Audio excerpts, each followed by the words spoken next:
ये हमारे रैबिट्स हैं, ये पोटी ट्रेन हो चुके हैं और ये शहतूत के पत्ते बड़े शौक़ से खा रहे हैं।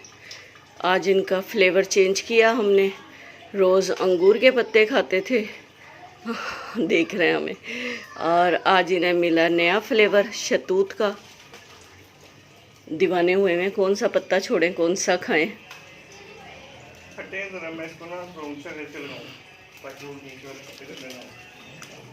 है ना?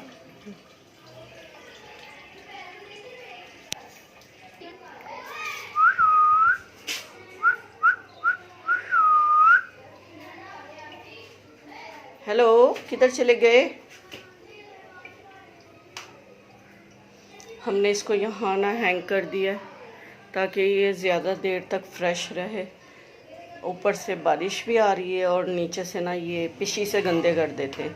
वैसे तो ये पोटी ट्रेन है, देखें कहीं पे भी इनकी पोटी नहीं है सुबह से। ओ यहाँ की है इन्होंने, इसमें बास्केट में करते हैं। लेकिन जब ये कुछ ग्रीन ग्रीन खाते हैं ना ये पत्ते वगैरह, तो पत्तों के ऊपर बैठ के कर देते हैं बदतमीज़। और अगर ये खाएं बाजरा या कच्चे चावल या कोई अनाज वगैरह खाएं, उसके पास नहीं पोटी करते, पानी के पास भी पोटी नहीं करते। और बस ये ना जब ये हरे पत्ते खाते हैं फिर उसके ऊपर ही पोटी कर देते हैं बैठ के। चलें जी, अभी ये भाग गए, हम थोड़ी देर बाद इनकी दोबारा से बनाएंगे। जब तक हम किचन में कोई काम करते हैं तो जी लाइक करें, शेयर करें, सब्सक्राइब करें और दोबारा इनकी नई वीडियो का इंतज़ार करें। अल्लाह हाफ़िज़।